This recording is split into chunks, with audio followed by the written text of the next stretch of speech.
나모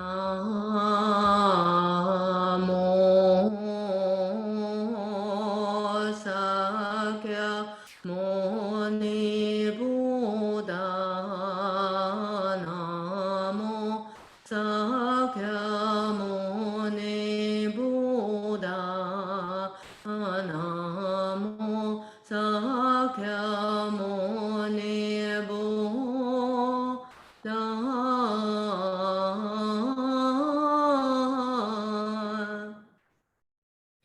Good night, everyone. Oh, good evening, sorry. Good night. Say goodbye.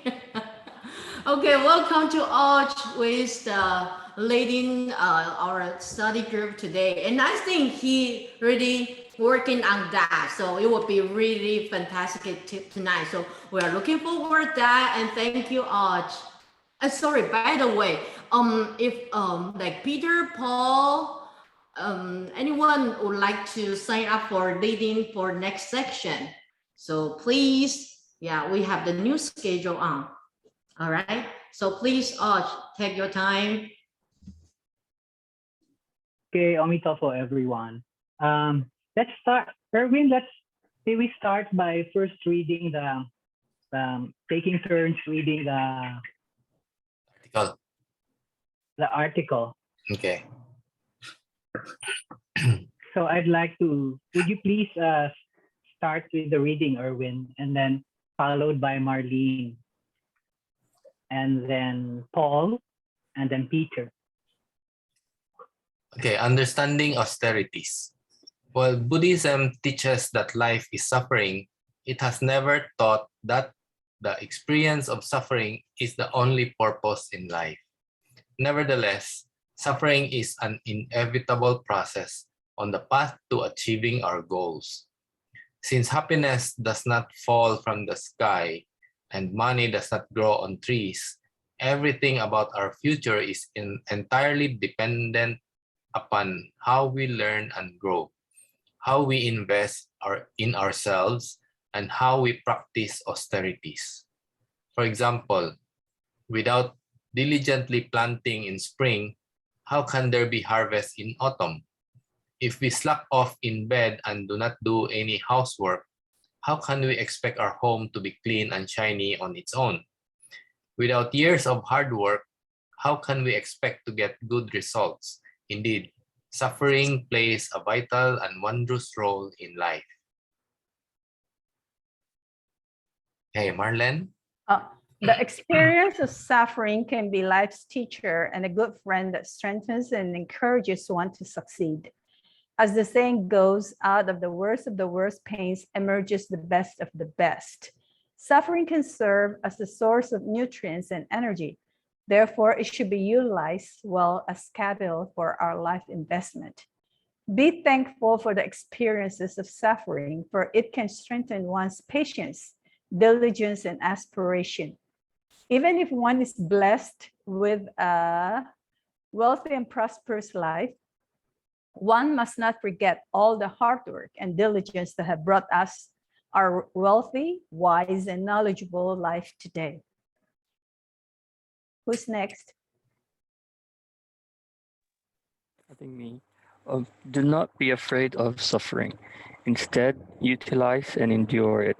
Let the experiences of austerities, labor, and hardship train the body and mind, for suffering is the fertilizer that causes the fragrant blossoms of one's life.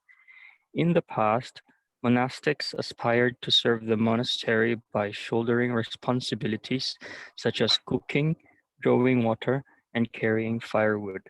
Would they not be appreciated after a decade of such austere practices? Similarly, if one diligently sows seeds and increases the harvest of one's land, one's efforts would never go unrewarded.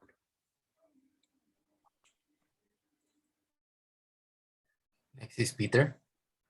Peter, may I? How do we succeed in this world?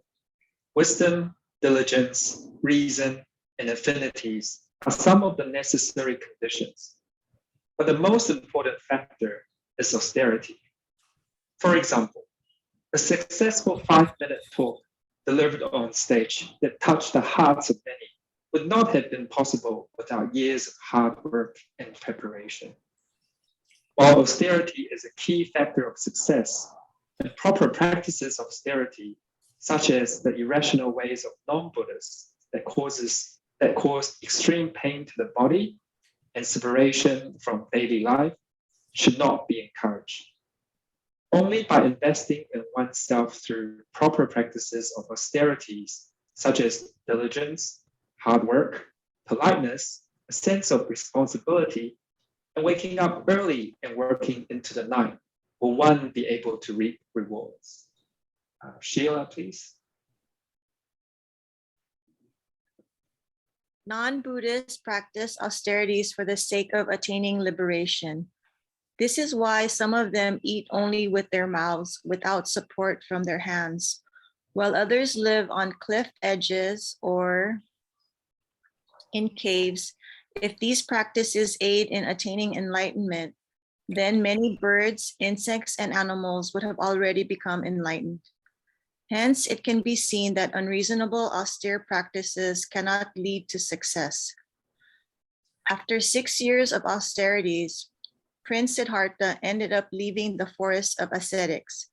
As he sat down on the diamond throne under the Bodhi tree, gazing into the starry night, he finally attained enlightenment. This begs the question, are austerities beneficial to enlightenment? Certainly it has its benefits, but the Buddha considered austerities as a process rather than an ultimate means to enlightenment. Austerities have their values, but it must be armed with wisdom and principle, and combined with numerous causes, conditions, and effects.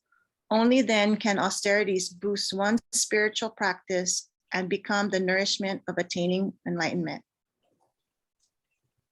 Okay. Okay, so I'm going to proceed with the slideshow.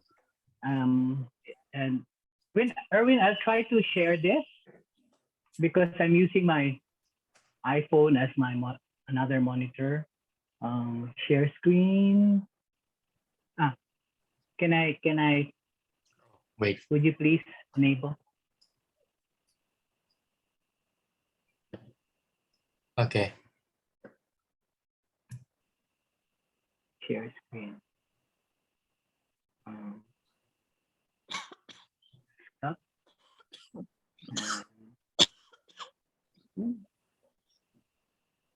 Wow, that's a nice picture. Okay. Oops. Start from the beginning. Okay.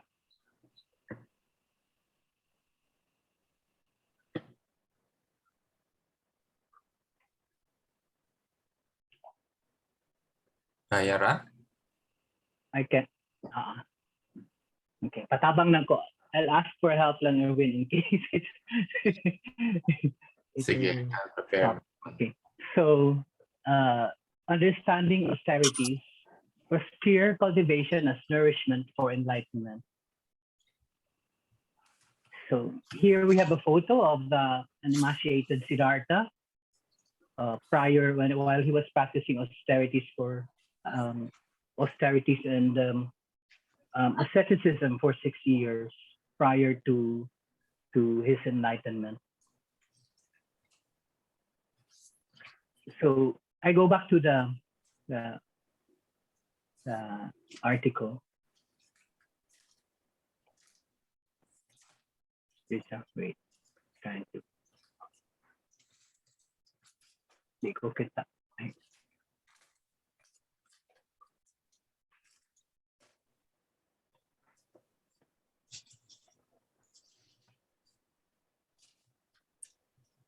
Hi, wait. You want me to do the sharing for you? Yeah, please do the yeah, because I'm having trouble with my screen. Okay, wait, So you have to stop sharing first. Okay. I can't find my cursor lang. That's what my problem is. So escape na lang. There. Stop share. Okay.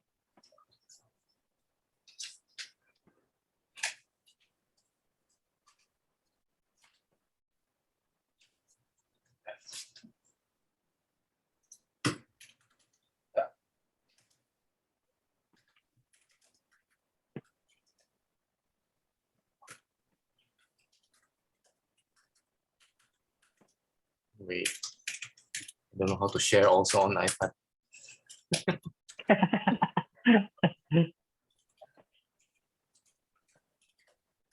Okay, that one. Yes, yes.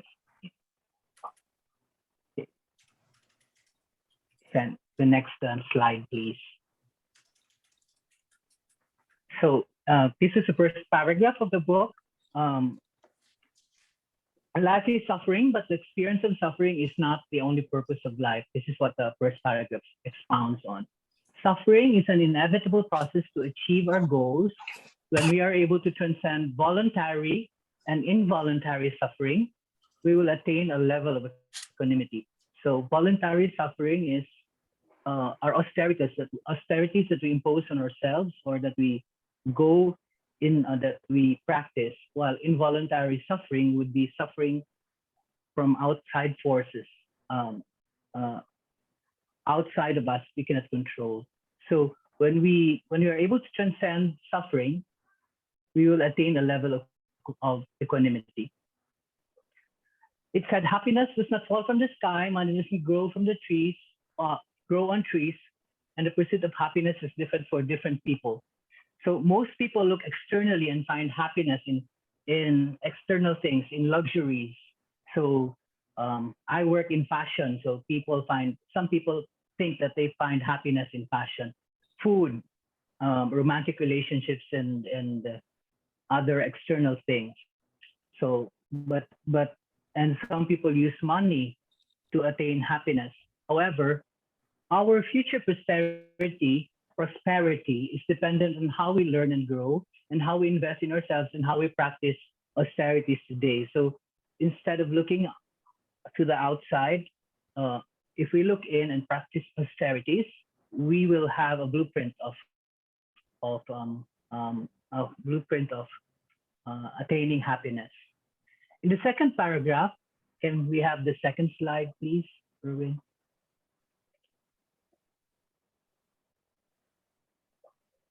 So suffering plays a vital and wondrous role for learning and growth. It brings us good results and ultimately happiness. So examples are cited where diligently planting in spring to harvest in autumn, and then sleeping enough, just enough so that you are able to do the housework and clean the home. So it was mentioned in the book that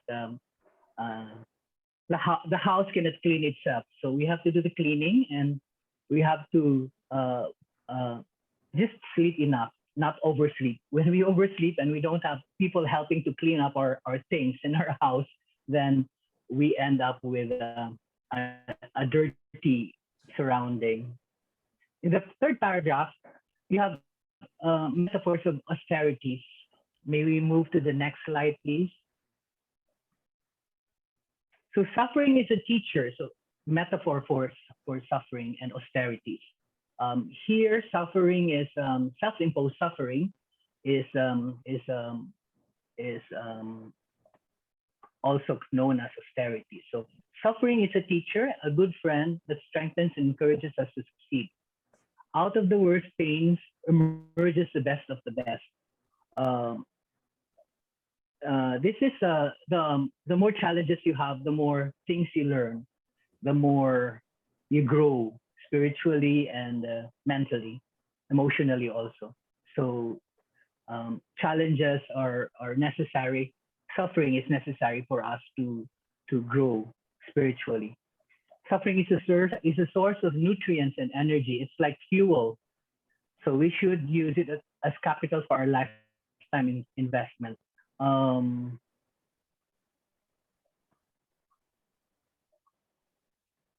I'd like to share a little story. When I was I turned vegetarian because in the beginning I was suffering from kidney stones, and because of that suffering, I made resolution to go vegetarian because it came from a lot of salty foods that I took in.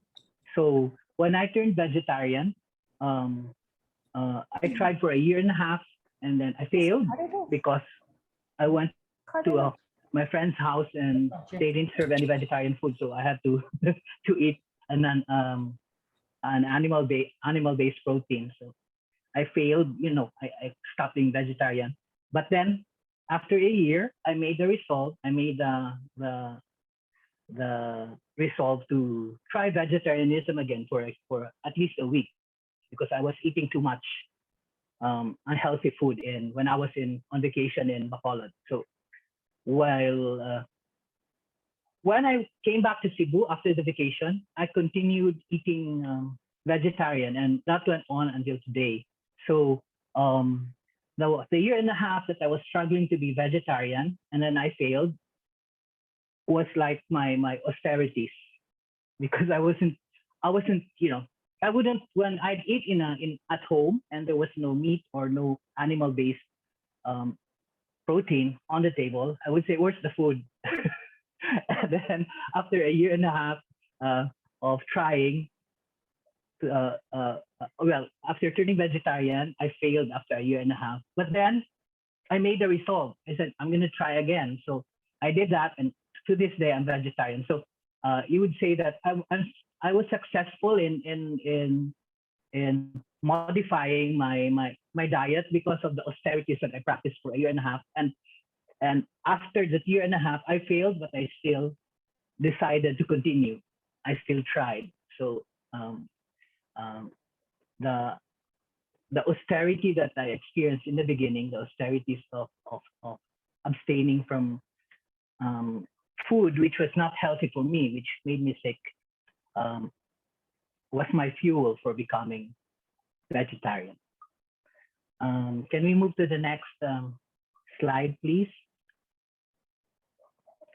So in the fourth paragraph, it read that be grateful for experiences of suffering. Suffering strengthens patience, diligence, and aspiration. When blessed with prosperity, remember the hard work and diligence that brought about the wealth, wisdom, and knowledge. Remember the cause of your progress and success. So most of us are enjoying the hard work, the austerity practiced by our great-grandfathers, great-grandparents, austerities that they practice, and we're enjoying more comfortable life because of that. And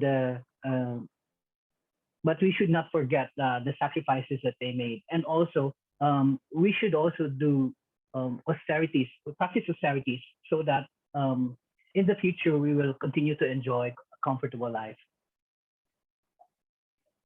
So the cause of there's a relationship between austerity and prosperity here.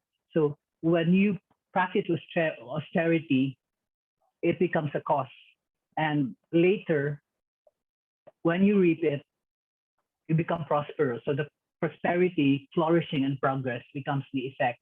So prosperity, austerity, and prosperity are closely linked.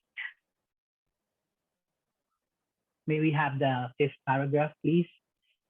The next slide, please.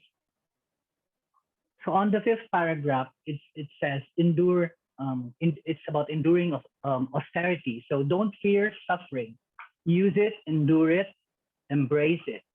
Let austerities labor and let the austerities of labor and hardship train the body and the mind. Suffering is a fertilizer that causes the fragrant blossom of one's life. Can we have the next slide, please?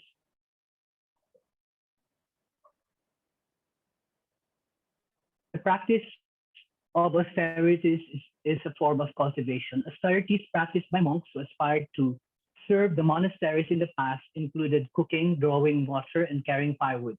Today, our monastics continue to practice austerities, and it has evolved into modernity with, so aside from the traditional way of practicing that, now our monastics go well into the night,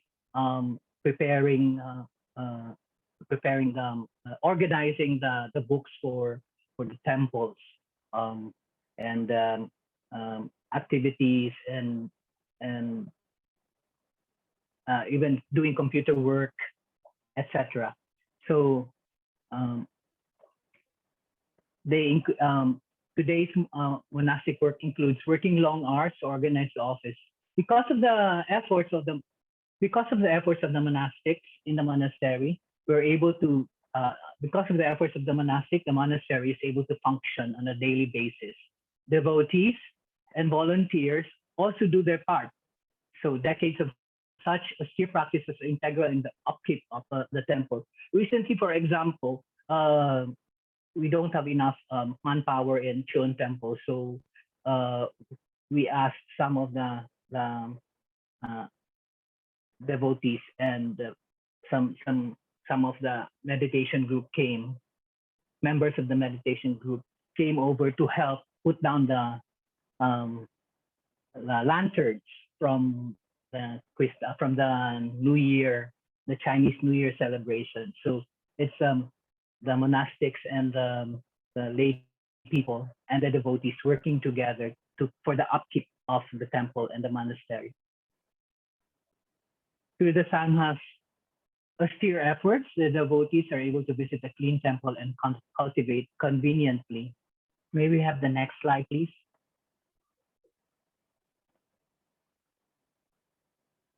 Austerity brings success. What are the conditions for success? The conditions include wisdom, diligence, reason or logic, good affinities, and most importantly, austerity. So in the book, an example was given. The 5-minute talk that moves the audience and listeners would have not been possible without preparation and years of hard work. And here in the photo, you can see that it's Heidelin Diaz, the first Filipino Olympic medalist who took the gold in Tokyo 2020 Olympics. So very interesting story and that I'd like to share with you because she had austerities. She practiced so much austerities before she was able to gain success and bring honor to the country. So she was a weightlifter from Zamboanga in Mindanao, and she started weightlifting with her cousins using makeshift dumbbells and barbells. So her equipment were crude, very crude. And this was before high school. So she got hold of a sponsorship to train at the University of Zamboanga under her cousin, who was also a weightlifter, so Catalino Diaz. So she sold vegetables and fish, and she washed jeepneys. She was washing jeepneys just so that she could fund her transportation expenses going to the nearest gymnasium and keep on practicing. So imagine that she didn't come from a very well-to-do family, so she had to do austerities like that, selling fish and vegetables in the market. So she first competed in 2002, so she trained hard, and in 2002 she went on to compete with various local and national competitions to secure the government support. So she gained government support, and at 13 she was part of the Philippine national weightlifting team. So early on in her very early, at 13 years old, she was already part of the Philippine national weightlifting team. And then she was the first female weightlifter to compete for the Philippines in the 2008 Olympics in Beijing.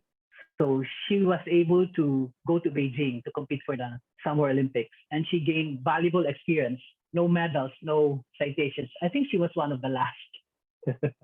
But it was a valuable experience for her because she gained experience. She competed again in the London Olympics in 2012, where she did not finish. So she did poorly. In Beijing, she finished, but in London, she did not even finish the competitions. So, but she continued competing despite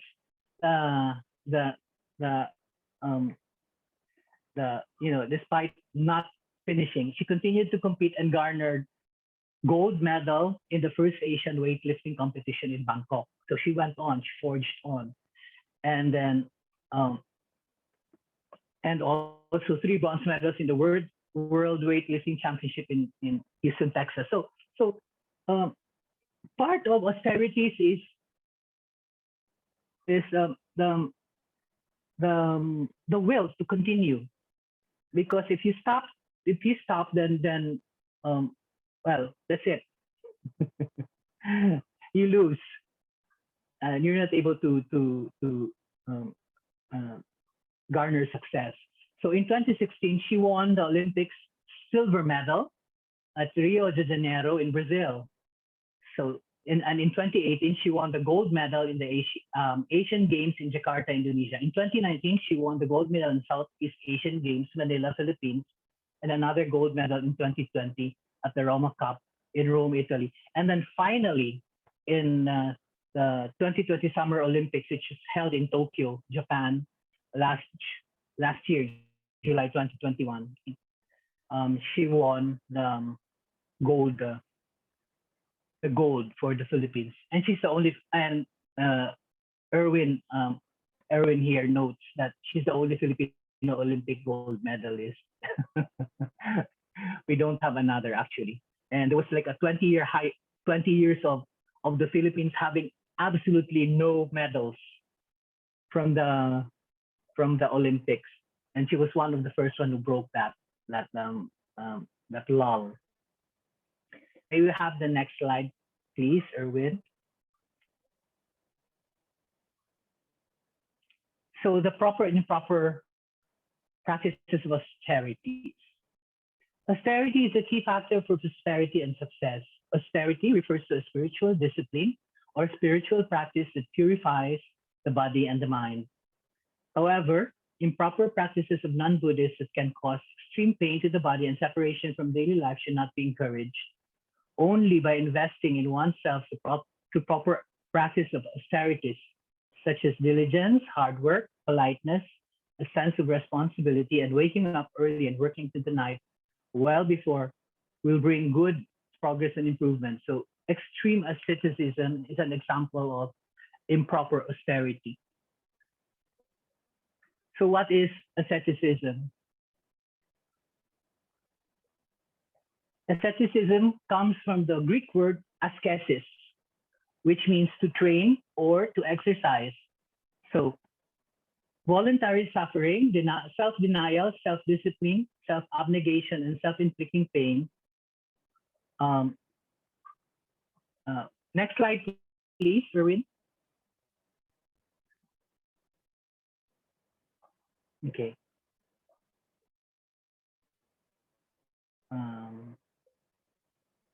So examples are self-denial, self-discipline, synonyms of asceticism, self-abnegation, and self-inflicting pain. So human beings invariably need or want air, food, water, sleep, sex, clothing, and shelter, companionship, and status, communication with other human beings, sense pleasures, and in other words, a sense of identity. So therefore, to control all these needs, asceticism involves the practices of breath retention, fasting, vigil, continence, poverty, including nakedness and homelessness, isolation, silence, endurance of pain, and self-transcendence. So asceticism is practiced in almost all religions, and even in the military, there are forms of asceticism. So I'm going to give you a glimpse of asceticism that's practiced also in different traditions.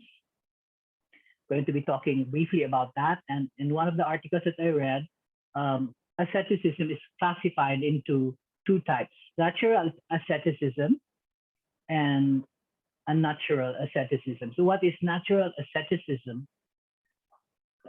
This asceticism consists of a lifestyle where material aspects of life are reduced to utmost simplicity and bare minimum, but without maiming the body or indulging in harsher, extreme austerities that make the body suffer.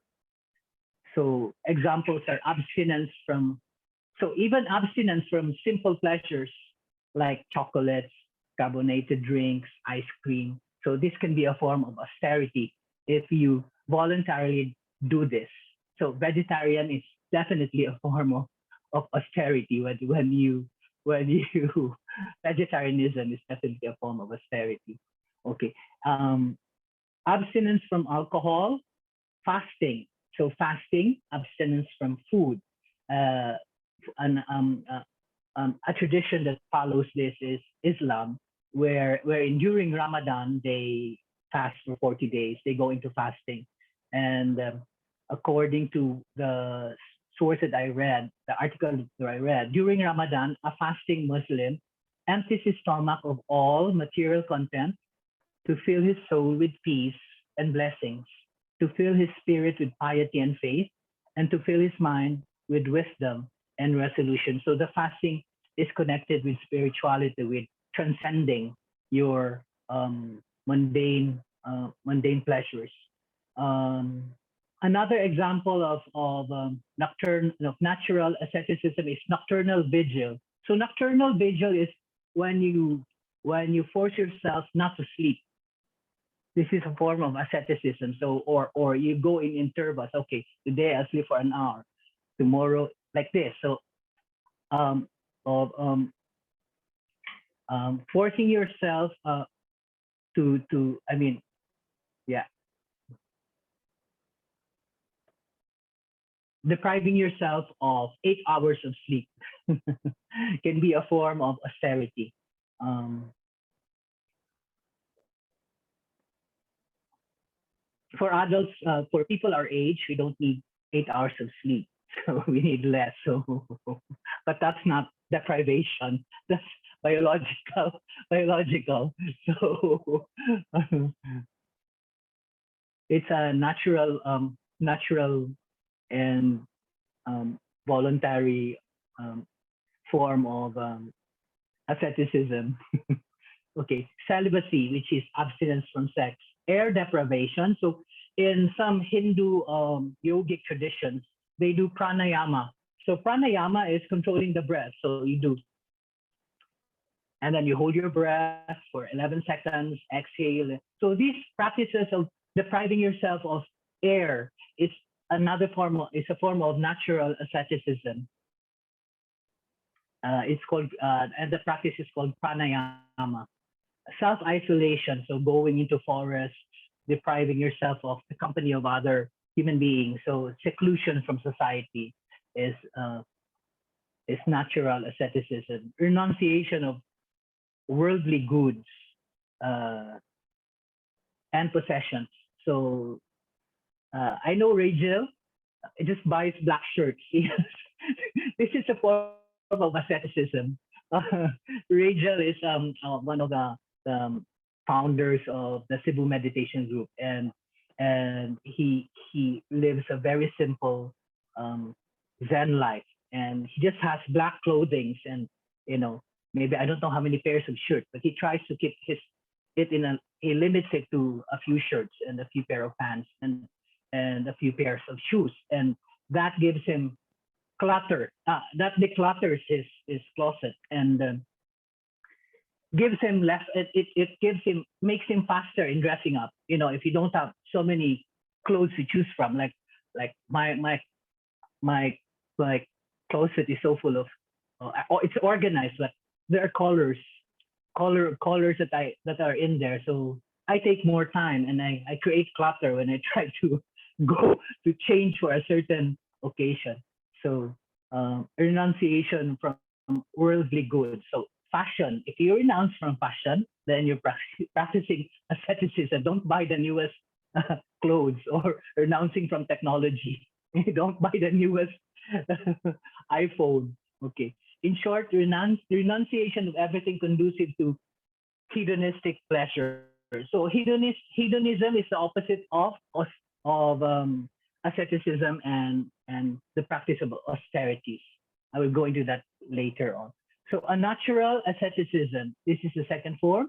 It is a practice that involves body mortification. So body mortification is also known as corporal mortification in some traditions, like in Catholicism, they have this corporal mortification. So mortification means putting the flesh to death. So killing the flesh. So some examples of corporal unnatural asceticism would be wearing a hair shirt. So a hair shirt is a tradition in Catholic and Christian traditions. it is when saints and when you do penance by wearing a shirt made of hair, camel hair, goat hair, very coarse, and you wear the hair next to the skin, and you wear this under your normal clothes. So this was practiced in medieval Europe, and I don't think it's still practiced these days. Maybe in some monks, by some monks who still have that. But there were hair shirts that there are hair shirts that are recorded. So and in museums. So hair shirts, they're also known as cilice or sackcloth. So sackcloth came all the way from John the Baptist. He wore camel hair. So John the Baptist is a prophet before Jesus was born in Christianity. He predated Jesus, I think. Yes, he did. So and then the Holy Ram. So famous people who wore the hair shirt. So it tortures you, right? Because the hair shirt is very rough and it's on your skin. So it produces itchiness, and if you're allergic to it, and some people even put pines, little metal to rub against the skin, and it causes irritation. So famous people in Western traditions who wore the hair shirt are the Holy Roman Emperor Charlemagne. He was the first Roman emperor. Saint Francis of Assisi. He was an ascetic. Saint Francis of Assisi. He wore the hair shirt.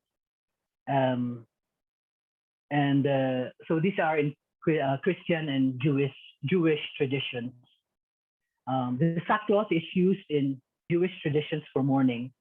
So sackcloth is made of hemp and very rough also. So the Hindu ascetics also indulge in self-inflicted pain, such as sleeping on a bed of nails and staring at the sun until one turned blind. So these were extreme practices in the history of asceticism, ascetic practices in the Indian tradition. And here in the Philippines, we also have some unnatural asceticism, practices of unnatural asceticism in the form of flagellation and scourging. So flagellation is when during Holy Week people whip themselves.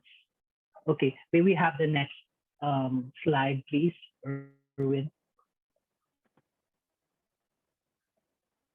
So here are examples of natural asceticism that I mentioned: fasting and abstinence, nocturnal vigil, celibacy, silence, and self-isolation. And the next slide, please. And this is an example of the,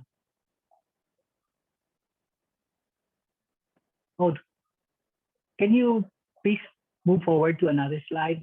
Oh, okay. Oh, what happened?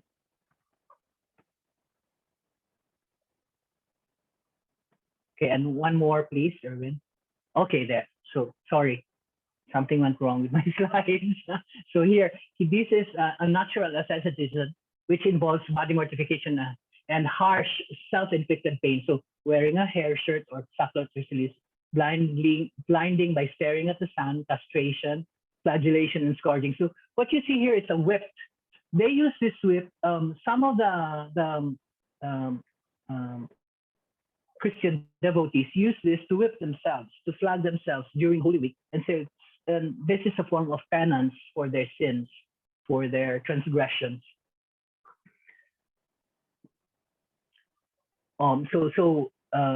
Having given you examples of natural and unnatural asceticism, which are also practiced in other traditions, let's go to the next slide.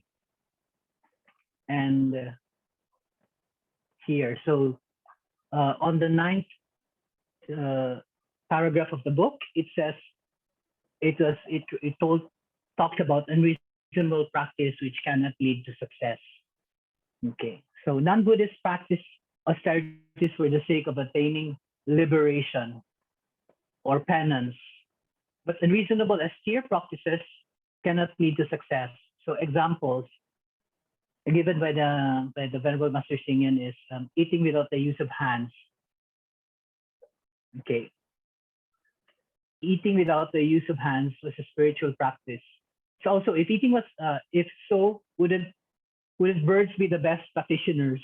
Because some traditions only eat with their mouth, not holding with the hands. I think these are some Indian practitioners. Fire worshippers. In the photo, we have a fire worshipper. Believe burning and prostrating to fire by the rivers to be cultivation. And if so, then wooden sticks and grass to be cultivating while in the process of burning. And other heretics think that immersing themselves in water was a form of cultivation. And that would make you question if rhetorically, if fish and prawns are also great practitioners. Okay, so this is, can we have the next slide, please? So that photo before was a fire.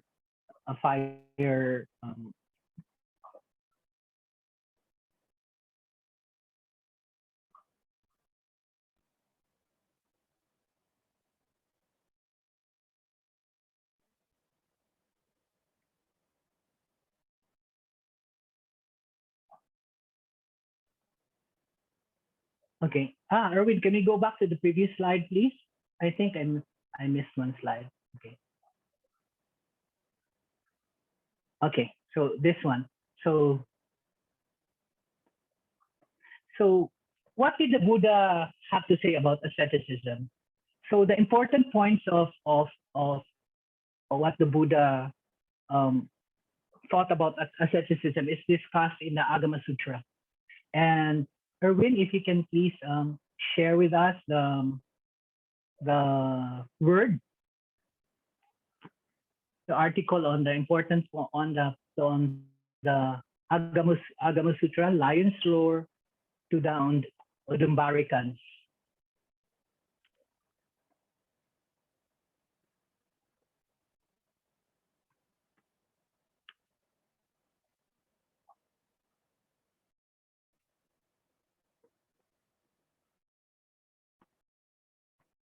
Okay, so let's read through this. I have 9 pages.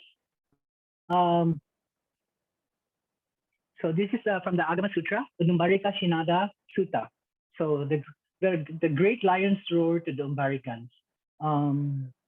Peter, can you please start with the maybe first 4 or 5 paragraphs? Paragraphs, okay. Thus had I heard. Once, long ago, the Buddha was staying at Eagle Peak in Rajagaha. At the same time, the wandering philosopher Ben Yang was staying at a park that had been set aside for such men by the queen, Adambarika, with 140 score others. Early that morning, the layman Sendana arrived at Rajagaha with the express purpose of visiting the Buddha, only to discover that his timing was bad because the Buddha was in retreat. Then he decided to go visit Benyan, and he made his way to the Adambarika Park. When Sendana reached the park, he discovered the 140 score wandering philosophers, all gossiping and talking of various bits of news, debating theories, and passing around rumors. Benyan saw Sendana and then shushed his fellows. Here cometh Sendana, the follower of the noble aesthetic Gautama. Silence, I implore you.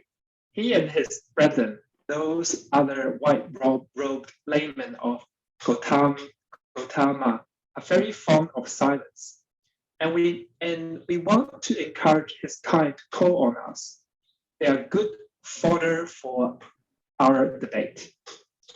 Within moments, the park had grown silent, like a tomb at night, or like the jungle just after the lion's roar.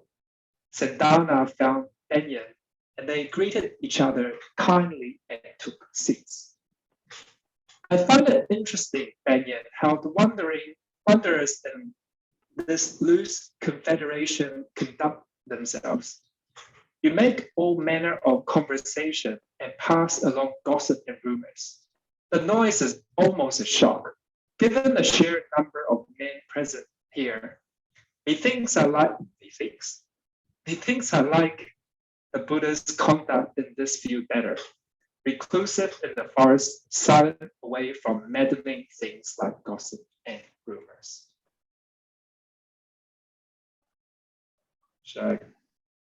Next person? Can you please call on the next person, Peter? Erwin, thank you. Banyan decided to take this personally and he countered rather than replied.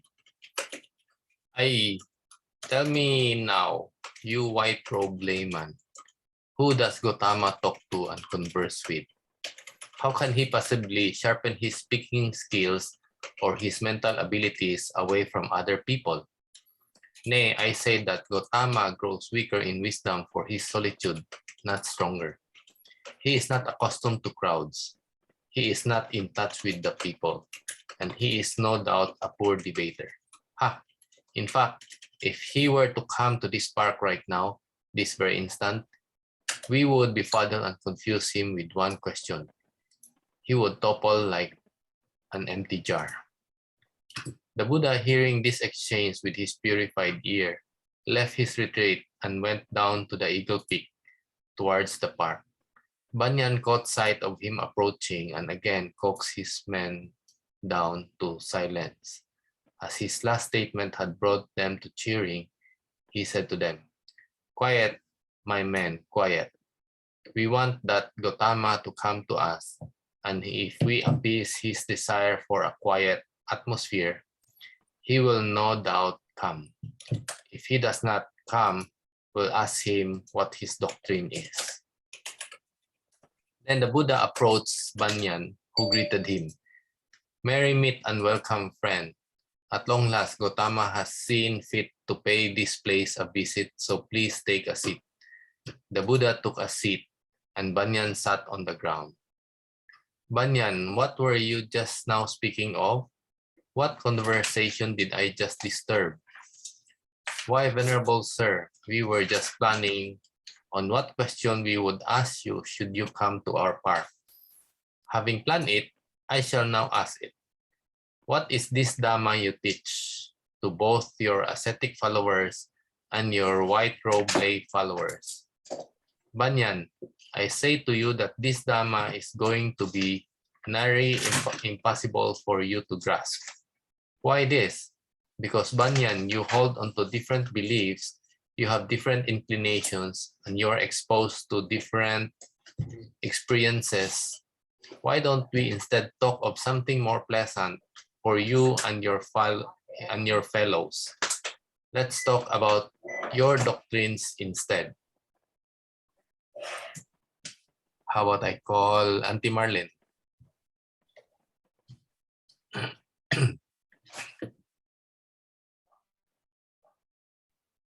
This greatly impressed the crowd of wandering philosophers, and a murmur rose among them of how impressive the Buddha was in declining to talk of his own doctrines and inviting them to talk of theirs.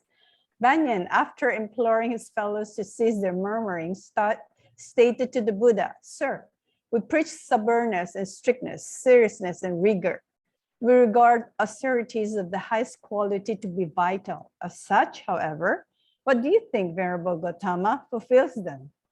"A decent question is in its own right, Banyan. Take a man who practices self-torture, going naked and without food and water, abusing himself, behaves like a dog, licking his hand and eating what food he does take raw and uncooked, ignoring the wishes of others.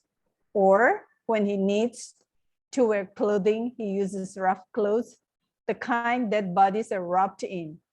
He makes his bed with thorn branches and dry hay, and he's dirty and unwashed. Or he washes 3 times before the sun sets, but he takes no water. Banyan, does such a man in any of those instances meet your marks for austerities? Okay, I call Ube.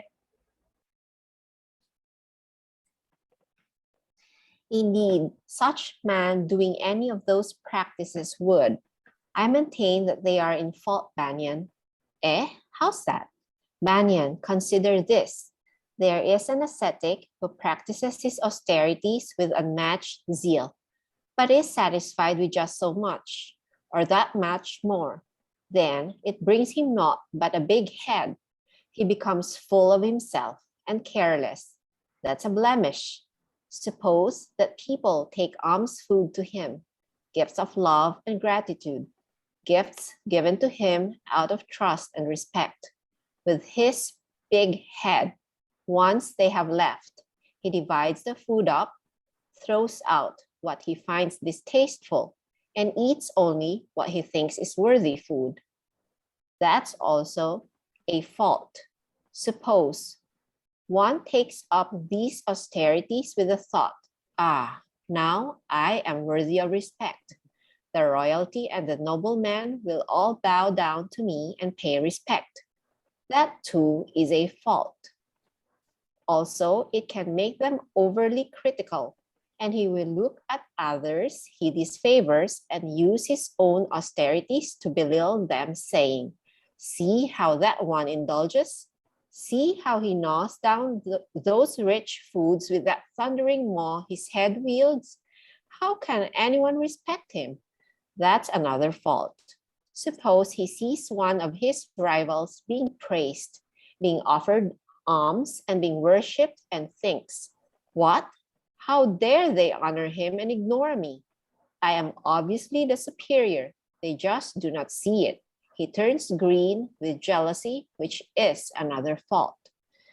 So, can we have Sheila? Or suppose an ascetic practicing austerities takes up a high position with power and other benefits. That too is a fault. Or he goes around through villages wearing a veil of mock humility, doing everything but shouting, hey, I'm better than you, rubbing his false holiness into their faces. This too is a fault. Or he will fall to sneaky and clever ways, telling lies when they suit his needs. That is undeniably a fault.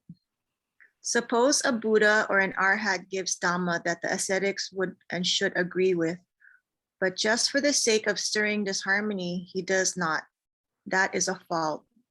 Or he can be short-tempered and angry a lot. That's a taint. Or he is hateful and vengeful, cunning and tricky, green with envy, hypnotized by evil wants, or even given to extremist attitudes, or corrupt by physical desires and stubbornness. Banyan, don't you think that these are faults in austerities you spoke of? Indeed, these are great faults. It'd be easy enough for one man to have all of those faults you spoke of. Leastways, only 1 or 2 of them.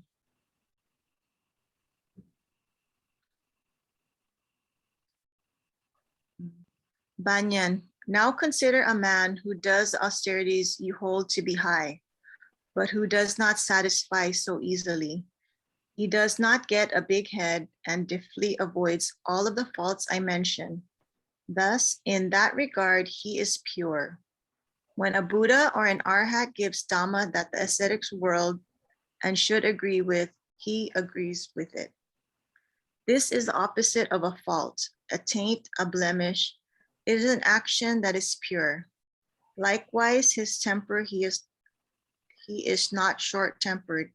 He is not hateful or vengeful, green with envy, cunning and tricky, swelled with pride, hypnotized by evil, and he is not stubborn and does not hold extremist views. In all these respects, he has been purified. Well, Banyan, what do you say? Are the austerities made pure by these things? Oh yes, indeed. It is in these regards that a man can penetrate to the core.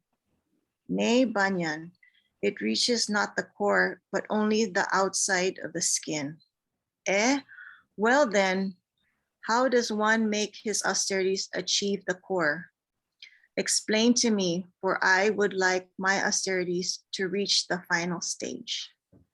Let's see who's here.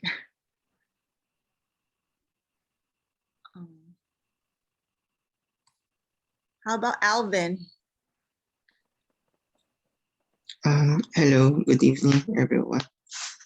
And the Buddha told Banyan about the four-faceted restraint, restraining from doing harm, causing others to do harm, as well as not approving of harm done, refraining from stealing, not having others steal, and disapproving of the theft, the squelching of craving, not making others crave, and the disapproving of craving, refraining from lying, not causing others to lie, and disapproving of lying.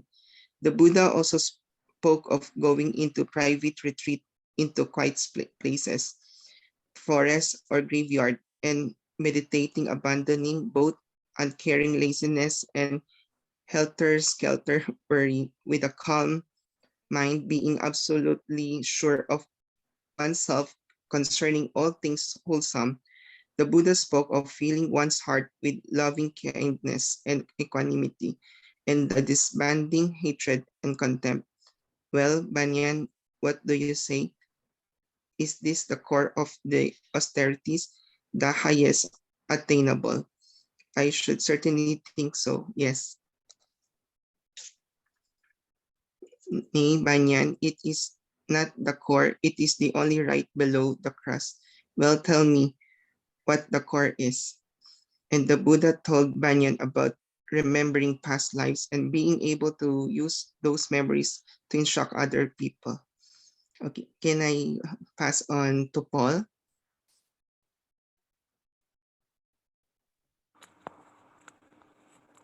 Please, sir, tell me what the core is. Okay, sorry. Well, Ben, what do you say? Is this the core of austerities, the highest attainable? It must be, yes. Nay, Banyan, it is not the core. It is only the meat surrounding it. Please, sir, tell me what the core is. And the Buddha told Banyan of the purified eye, which can see into the other world, from the heaven of the 33 gods to the lonely, regretting hell, the Avicii hell, the details of every living being and where their karma will lead them. Well, Banyan, what do you say? Is this the core of the austerities, the highest attainable? Yes, it must be. Indeed, it is, Banyan. The austerity is the purest of pure. It is the core. So now, when you ask me what Dhamma I teach to my followers, I say to you that it is something even more noble and far-reaching than this that I train them in. At this, the wandering philosophers made a great commotion, lamenting and complaining at what the Buddha had said, crying, "We are ruined. This is the highest teaching we know of." Then Sandana realized the wandering philosophers are actually paying attention and believing what the Buddha says. And he said to Banyan, "Banyan, did you not say to me? How can he possibly sharpen his speaking skills or his mental abilities away from other people? Nay, I say that Gautama grows weaker in wisdom for his solitude, not stronger. He is not accustomed to crowds. He is not in touch with the people, and he is no doubt a poor debater. In fact, if he were to come to this park right now, this very instant, we would befuddle and confuse him with one question. He would topple over like an empty jar. So now the Buddha is here. Why do you not befuddle and confuse him with one question, or topple him over like an empty jar?" Do I continue? Or I call someone else? You can continue and I then call continue. someone. Yes. All right. Bunyan's face paled and he grew silent and baffled, slouching as if trying to hide inside of himself. The Buddha, seeing Bunyan's condition, said, "Well now, Bunyan, did you truly say that?" "Yes, sire, I did, but they were mistaken, hasty words." Okay, maybe I call someone else. We have Lenny Chung. Yeah. Which part is it? Banyan, you are a mature man. Is it? Is it correct? Yeah, that one. Correct. You are a Yeah. mature man. Mature man and intelligent. Didn't it ever occur to you that this man is a fully enlightened Buddha who teaches a good and pure doctrine? He is calm as is his Dhamma. He is restrained as is his Dhamma. He had gained Nibbana and teaches a Dhamma that leads to Nibbana. I was a fool, sire, and I transgressed it. I was blinded by evil. I didn't see what it was I did. Sire, please accept my confessions, my apology, and may I restrain myself in the future. Yes, Banyan, you had been overcome by transgression. Okay. Yes, Banyan, you had been overcome by transgressions and you were blinded by evil to speak thus of me. But since you have identified your misbehavior yourself and have made amends, your confessions and apologies accept it graciously. Banyan, it is the mark of a wise man for one to recognize his own mistakes and to make confessions and amends for them. Should I continue or should I call the other person? You may call. Okay. Ube. Is it how to pronounce your name? Ube. Is it Ube? Yeah. Yeah. But I already read. Oh, What let's see. Maybe Audrey. Maybe Audrey. Right? Audrey. Yeah. Okay. Audrey. Yes, hello. But Banyan, let me say this to you. If any man of intelligence who is sincere, honest, and straightforward comes to me, I shall instruct him in Dhamma. If he sticks to it, within 7 years, he will attain that unequaled goal of all holy men who set out from their householder's life by his own realizations and his own understandings. But not just 7 years. In 6, 5, 4, 3, 2, 1, a half of a year, a month, half of a month, even in so little a time as 7 days, he can attain to that goal. But Banyan, now you may think, this Gautama speaks these words that he may steal away my disciples. But this is not true. Let him who is your teacher remain so. Now you think, this Gautama wants us to give up our rules and methods. But this is not true either. Your rules should remain just as they are, as long as you see them fit. Now you think, this Gautama wants us to abandon our way of life. This is also not true. Let your way of life remain unchanged. Now you think, this Gautama wants us to break our own rules and change the things that we consider to be bad. This is not the case. Anything that you consider wrong now should stay that way so long as you see fit. Or likewise, you think, this Gautama wants to pull us away from what we consider to be good. And likewise, this is not the case. Let what you consider good to stay that way so long as you see fit. Banyan, know that I do not speak for any of those reasons. Banyan, there are tainted things that have yet to be abandoned, corrupted things that conduce to samsaric rebirth, and fearful futures filled with pain, decay, and doom. I teach Dhamma and I say what I say for one sole purpose, that people abandon that which leads them to sorrow. If you practice according to this Dhamma, corrupted things dissipate and pure ones take their place and attain to high realizations even in this very life by wisdom that is none other than your own. Shall I continue? Just maybe you can just finish it. Okay. There are just 2 more paragraphs. Okay, although the wandering philosophers listened, and although his words affected them, none of them said a word or took an action. Each and every one of them sat there silently, slouching and moping.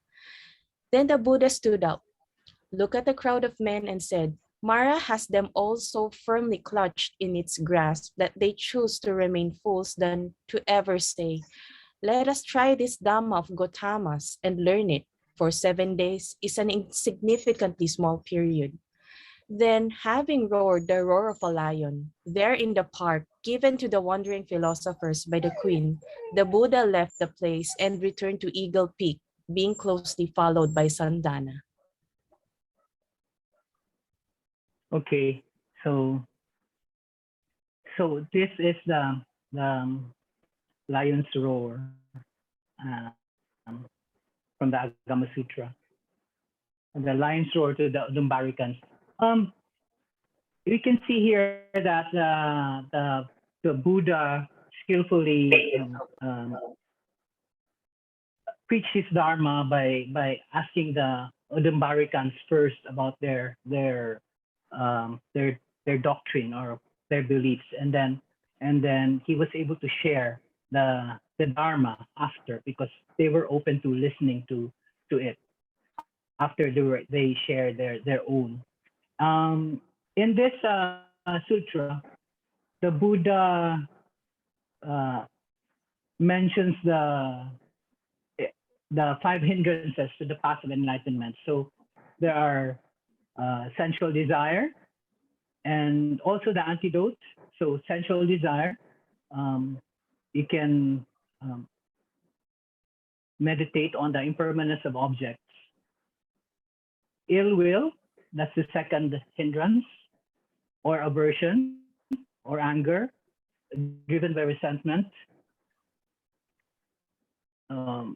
Jealousy, pride, or anger. So the antidote would be to reflect on compassion and loving kindness towards others. Dullness, heaviness, so otherwise also known as sloth and torpor. The antidote is be on the lookout. So if during meditation you come across this, and then you can take tea, a brisk walk, or a splash of water in the face. And restlessness.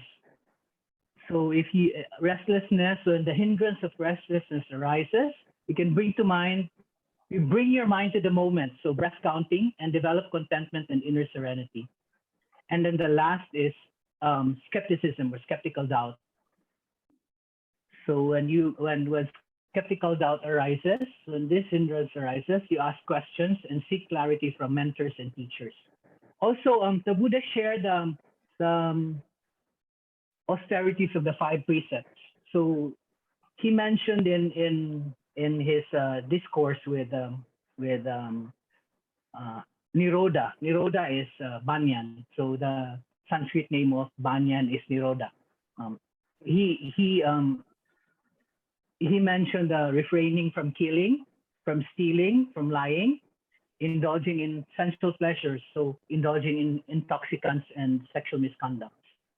And also, Buddha expounded on the four immeasurable states of mind. He mentions it in his talk with them. So loving kindness, compassion, sympathetic joy, and equanimity. So these were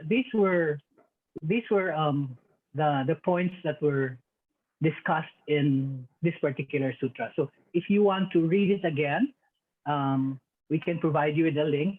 This is the simpler version. There's actually a version that's much longer, but I found it very confusing. So I asked Sifu Hiwei to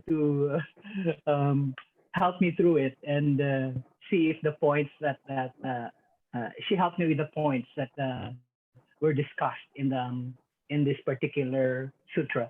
So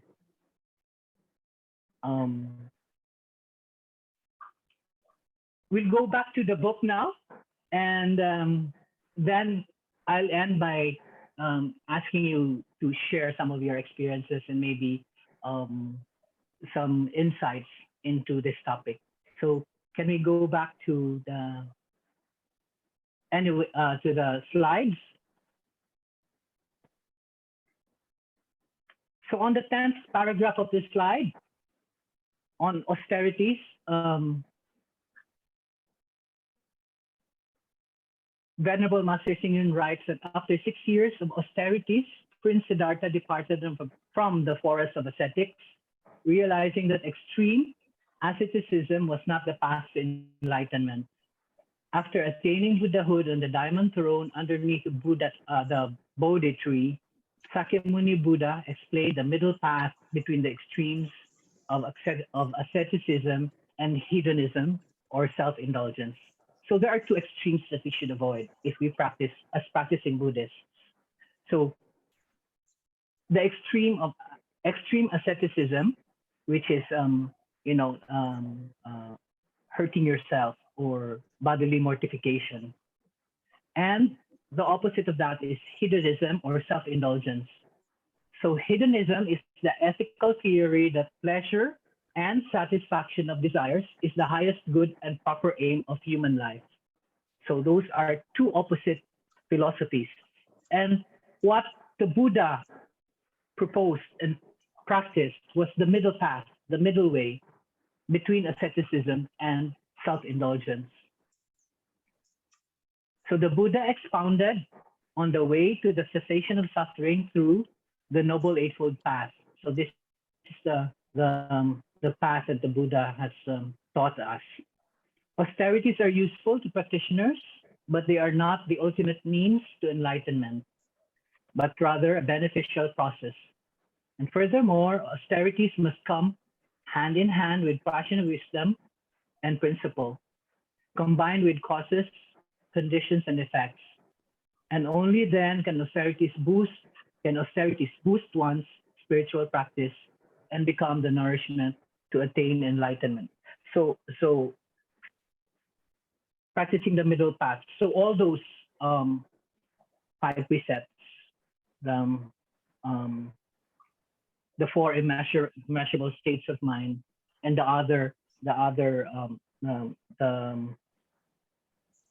the suffering, cessation, Four Noble Truth, all the teachings of the Buddhas. These are the way to enlightenment.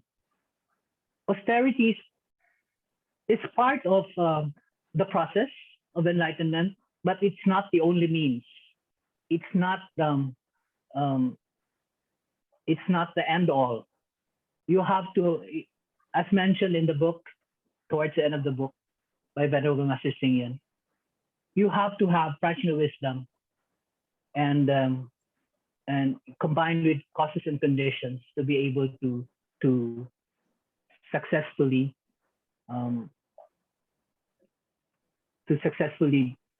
practice and attain enlightenment. So that ends my discussion, and I would like to ask a question, to pose a question for sharing from all of you. If you can share with us some examples of efforts in austere practice that have brought you prosperity, unexpected reward, or resounding success. So who would like to share?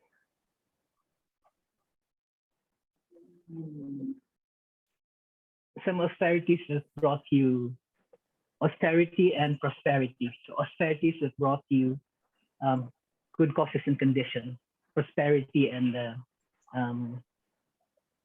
yeah. Peter, would you like to share? I can see you thinking.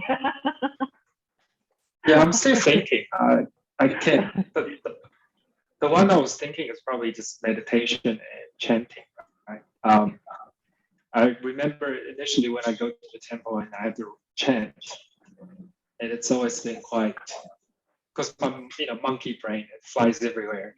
Monkey brain is not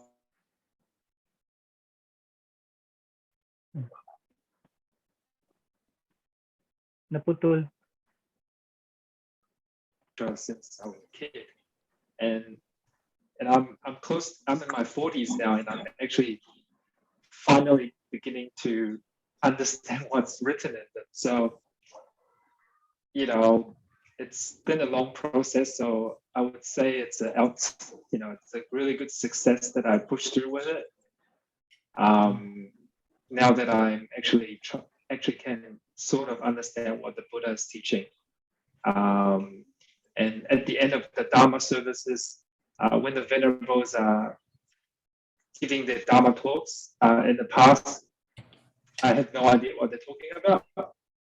But after, keep going, keep practicing, keep cultivating with everyone, I understand most of what they're saying. I would say a good 80%. So yeah, I would say that's a success. And even tonight with just sharing of that great sutra, I got, I understand most of it. So it's like, wow, well, that's quite surprising. So I'm really Dharma happy that, Dharma joy that I'm at this point. And I'm, yeah, it's been a long time, but I'm glad I'm where I am now. Thanks. Thank you so much. Sheila, would you like to share with us some thoughts on austerities that you practiced, which brought unexpected reward or happiness or success to you or your loved ones? Yeah, what I was thinking of is when I was in US, my parents were just ordinary workers, and in order for me to finish my schooling, I had to be a working student. So I think as a working student, Wow. you learn to budget your time, you learn to budget your money, and then you don't take for granted your experience in going to school. So I wanted to go to a private school, and so it costs a lot of money. So aside from the scholarships that we got and the amount that my family had to shell out, I still had to work for my the school supplies and the books, and for extra pocket money for school expenses and joining like activities. So I think that gave me like good work habits, so that even if nobody is pressuring me, it became a part of my personality. I'm like an automatic hardworking person. I don't need anybody to always like, oh, did you do this? It just comes naturally. And I think that came from having to work at a young age. So aside from working at the school, because if you are like on scholarship, they will also assign you to work in the offices at the school. And then aside from that, I had always worked at the local mall. I worked in a department store, and that was like a really good experience, like working and then you want to work. You enjoy working and earning your own money. And I think that helps you build your future, because you get to save up for what you want, and you don't have to keep asking your parents for money, which is very different from kids these days. Kids these days are very spoiled, you know? And sometimes they don't appreciate stuff, like, people who really work for it. So I think that it was a good learning experience for me in austerities. I'm trying to teach my kids to do that, but I don't know. It's very hard to do that in the Philippines, different environment than in the US, and growing up in the US. Okay, thank you so much, Sheila. Maybe can we ask one more sharing, and then we can have a recap by Shifu. So who would like to share on our topic of austerities, bringing forth prosperity or happiness and success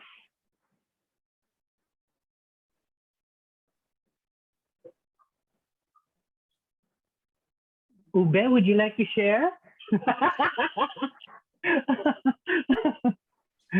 You have any thoughts, Lang? Any thoughts? I don't think, I think I'm still not austere. So I don't think I have the, I don't think I have the moral ascendancy to talk about austerity yet. I'm being very candid about it. Okay. Thank you. What about Marlene? Me? Well, Please share. okay, probably what I can think of is because I took the Buddhist stuff above and I have become a vegetarian. So it has been for more than 20 years probably, or even longer, that I have been a vegetarian. And so I eat simply and I do some exercise, regular exercise and chanting. So even up to these days, knock on the wood, I don't have to take like medications, maintenance medications. Yeah. So I think that's part of the the achievement that I have achieved because of simple food and simple way of living, and exercise. Everything is simple. I live very simply. Even my house, I try to minimize. I'm a minimalist. Okay, so I guess that's what I ripped from a very simple life, that I feel energetic. People say, "Oh, you're vegetarian. You lack protein. You need to eat meat." But I don't feel that way. I feel, I can work long hours. I can sit long hours until these days, and I still feel fine because many of people at my age are already. Most of them are taking like maintenance medications, right? Yeah. Wow, that's nice. Inspiring. So I'm going to continue. I think we have just some, a few minutes for a recap. I'd like to invite Shifu, Master Yu Hui, to give us a few inspiring words for practicing austerities. Okay, I would like to answer Erwin's question. The first, you say, I still need 8 hours of sleep, so I'm still young. But okay, about this point, if Erwin can sleep only 7 hours and take that 1 hour to practice Dharma, then that the beginning of that would be the asceticism for him, because it really need to overcome that situation, has 1 day's sleep, and also you have to get up early. That is really suffering. But after you overcome that, you get used to that, and then you will enjoy that. Then never be the asceticism, because that's enjoyable, and that will really help you to get more. You probably get enlightened soon, right? Okay, so asceticism is like you do something you don't really like.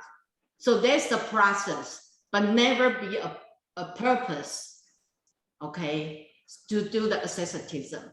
And so like it's to embarrassing a margin from the unnatural asceticism. Okay, just like what I said, if you are enjoying to doing it, right? So okay, for you were saying tattoo is really hurting, right? Because the needle goes on, that is really painful. And the peeling, yes, if you get a bad material, will get really bad ear. Okay, so for you, that if you do it, someone push you to do that, that will be the asceticism. But for someone really, they want to show up themselves, or they want to have tattoo on that, they don't feel that, they feel happy. Okay, so for them, it's not asceticism. So one day we really want to punish you. We'll just drive you to the tattoo store, huh? So okay, so it's like this.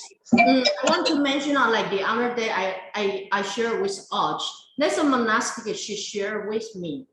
In our practice, we always think working in the kitchen, working as a guardian, a garden, okay, because the sun, because the heat, you don't feel comfortable. So there's asceticism. But a lot of monastic, we like me, we want to just go to work in the kitchen or garden because we don't have to talk to anyone. I just only to focus on cooking or do the gardening. That's quite enjoyable, even it's hard. So if we enjoy that work, that is not asceticism. That's very enjoy. That's really happy thing. So Master Shin say the asceticism, yes, is the one way of practicing in Buddhism, but it's not only one way. And we do the asceticism is only a little bit suffering on our body to practice our mindfulness. So it's only the process, it's not the purpose. So you feel suffering on your body, but your mind is not suffering. That would be a real asceticism. So that is the middle way.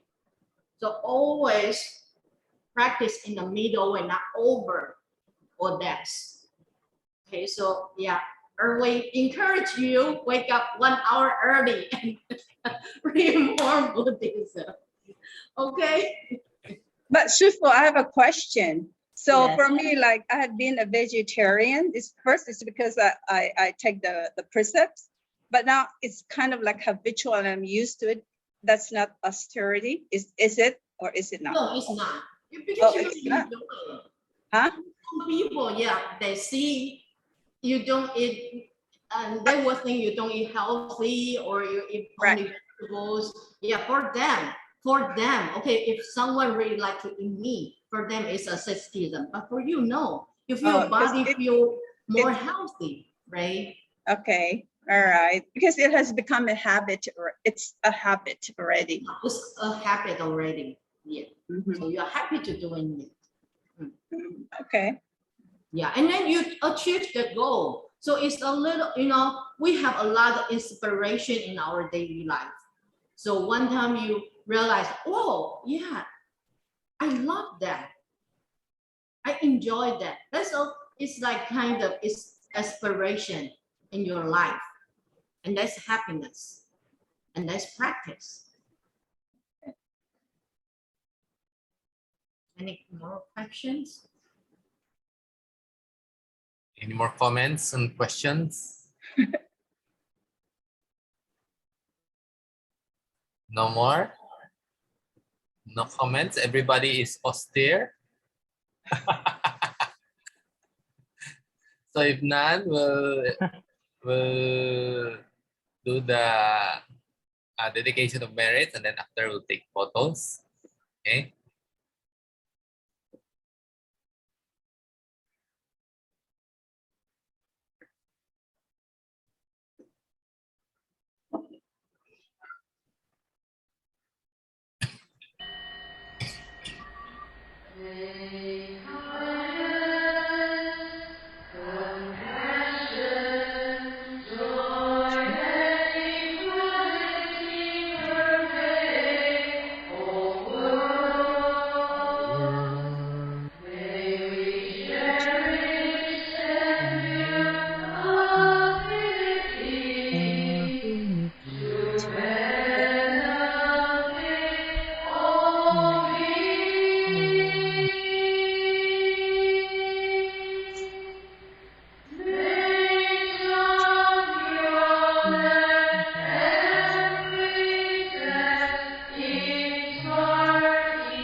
Thank you very much, everyone.